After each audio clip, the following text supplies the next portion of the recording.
All right, so hi everyone. Linear versus nonlinear expressions in just one variable. Now, sometimes this is kind of a useful distinction to know, so I want to just go over that. And it's not very hard, especially when you're dealing with one variable, but super useful. And so now, if you're going to go and you have an expression, and this is some kind of an algebraic expression, they can become, pretty complicated, if you can keep going. And we'll do a few examples. So for example, you can have an expression you see there in the bottom, which is kind of relatively complicated. Now we can simplify it quite a bit. Now, what makes these expressions linear or nonlinear? Well, it turns out that the only thing that you kind of have to worry about is this concept of linear and what happens if you're given an expression, and how to distinguish if it is linear. So it turns out that there are a few steps that you can follow. So step number one, whenever you're giving an expression, what I would want you to do is I would want you to simplify it. And so simplify as much as possible. And what that means is, you're going to get rid of your brackets, you're going to collect all your like terms, and once you do that, you're going to have a simplified expression. All right, so I'll write here, let's say collect all like terms. Now, if after this simplification, what you turn out to have, and I'm going to assume, so it says here one variable, so let's, call this variable x. It doesn't have to be x, it can be a, b, y, z, z, whatever. Now, after this simplification, if it turns out that all you have left is really two terms, okay? So if all you have left is two terms,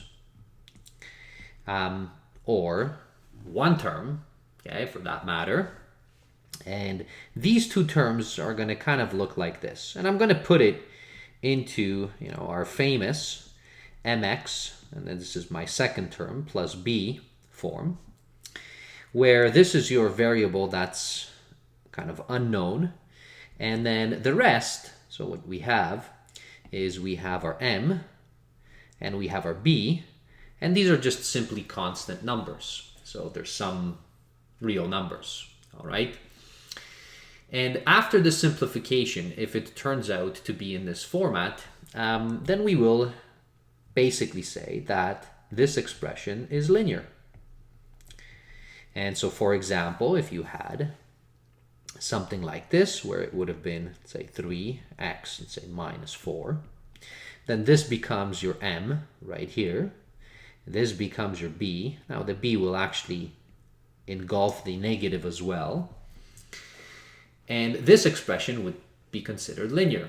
Now, if you've done any graphing, you will remember that this kind of looks like, hey, wait a minute, this is just simply our equation of a line, which is true. That's exactly what it is. So if you find that you are running in and you have some complicated expressions that you can simplify and put it into this form, then you are facing a linear expression. Now, anything else which cannot be put into this form is going to be nonlinear. So no matter what you do, okay, if whatever it is that you're dealing with does not look like this, then it's basically considered a nonlinear expression. Now, here we could have, so for instance, the one thing that I said, because I said, it could be two terms or one term. Well, it can be, for instance, that, this could have been just simply 3x, which would have been just one term. And then this would have meant that your b is simply just 0, right? So you can have that, and that's still considered linear. And then, of course, you can have, okay, no variable term, and you would simplify, and let's say maybe you only had your b, okay, which was just a number, and that would have meant that this m in front of the x would have been simply 0 because you would have simplified to that. So these two, so 3x or negative 4 or some number, b, are still considered kind of linear. So they're basically lines if you would plot them out on a y and x axis. And now everything else is going to be considered nonlinear. And let's take a look at some of the examples, which hopefully will illustrate this to you in a little bit better way just by learning through these examples. So here I've actually plunked quite a lot of examples, and I'm going to walk through them. Okay, so let's take this one, which seemed complicated. I'm going to copy this. Let's bring it down. I'm going to paste it right here. And so this is an expression right there. And now what I'm going to do is kind of go through my steps. Okay, so well, number one, let's take a look and try to simplify this. So the first step of simplification is trying to collect our like terms, but we can only do that once we get rid of all these brackets. So what I'm going to do is, so here, this is the negative 3x minus 6. Now this bracket right here, I guess I can simplify this inside the bracket. Notice the x minus 2x, which is going to be just minus x plus 2. Now I can bring in the 2 inside of that bracket, which is going to be plus. And actually, sorry, there's a plus and a minus, so that's going to be minus 2x. And then plus 4. So that simplifies it quite a bit. But now I can collect my like terms. And what I'm going to get is negative 5x right here. So this and this. And then I'm going to get minus 2 from the negative 6 and the 4. And now I can't collect any more like terms. I've basically exhausted this. And notice what happens is, so here's your m, right? And then here's your b. So this looks exactly in the form that we wanted, which is right here. So your m would have been simply negative 5, and then your b is simply negative 2. And this would have been considered linear. So it started off pretty hairy, but once you simplify it, it's very simple. And indeed, if we would take this, so this has a negative slope, okay, an intercept of negative 2, so we could graph this and it would just simply be a line, going downwards. So that's one example, and this is a linear expression. Let's take a look at another example. So right here, this one looks like it has some fractions. And I'm going to paste this in here. Now, do fractions change anything? And again, so my process is, okay, let's try to simplify. Well, I can't really do anything here with the fraction as of yet. It's outside here. This negative I can bring inside, so I'm going to do that. So that's going to give me minus x minus 9. And then this half, which is outside, okay, I'm going to just leave it. So that's that.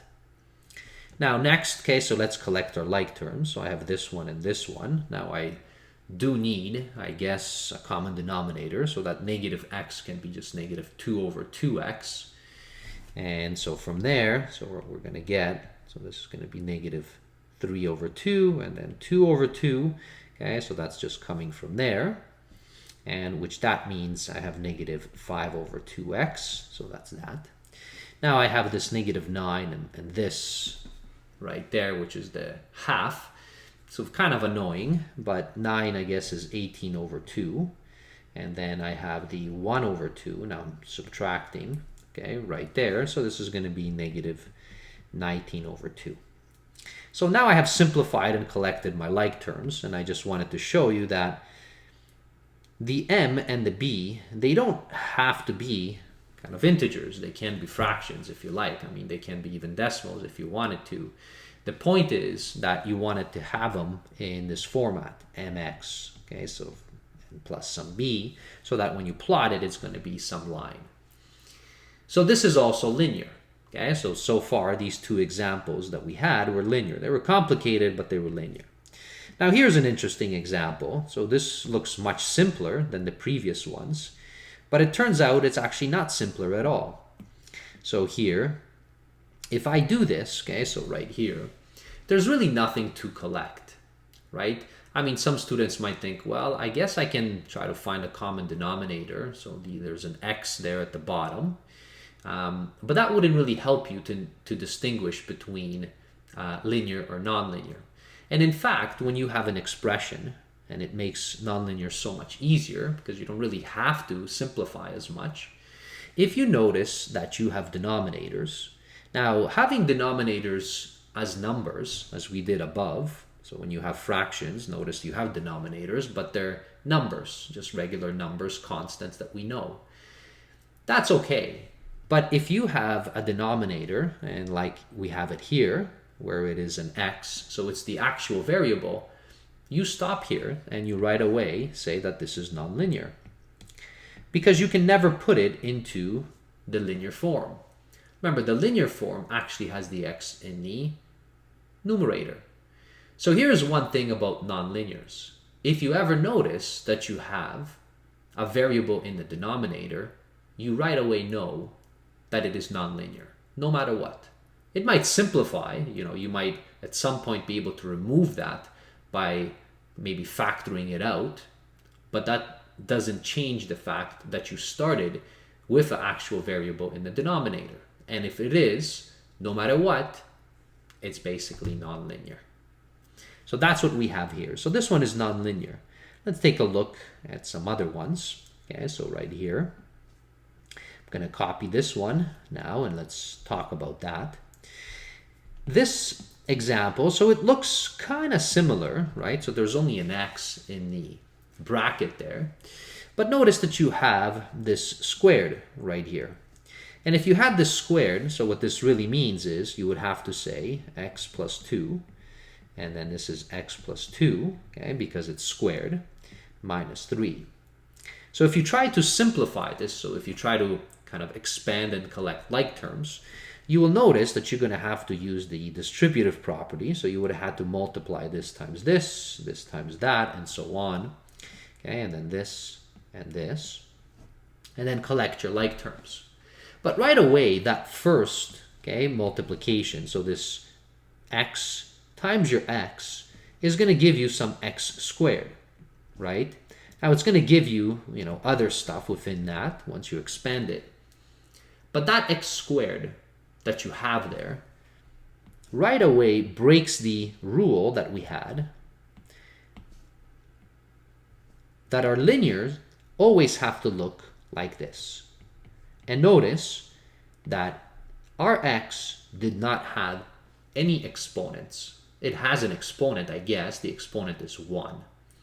But it doesn't have a 2 or a 3 or a 4 or a minus 1, minus 2 or something like that, or even an exponent of a fraction. So this is the other thing about nonlinear. So we saw that we cannot have denominators with variables, because if we do, they're nonlinear. And in here, if our exponent on the variable is actually non-1, okay, like it is right here, so this is just 1, then it's nonlinear. So there is nothing else to do. You can just simply say, well, I know that this is going to be nonlinear.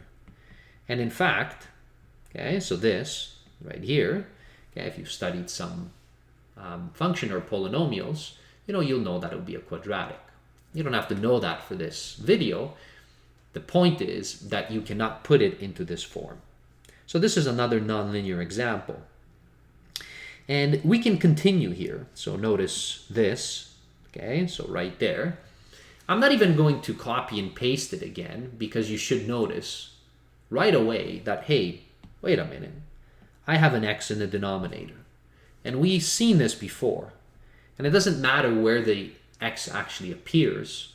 As soon as you notice a denominator and it has a variable, whatever the variable might be, we're calling it x, but it doesn't have to be x, then you know that it is nonlinear. So this is nonlinear. There isn't anything else to do here. You just notice that there is a denominator that has a variable. Now, what about this one right here? It looks pretty simple. I mean, there isn't really anything to collect, but there is a problem because, so notice again, so we have, this is order of 3, so it has an exponent which is higher than 1.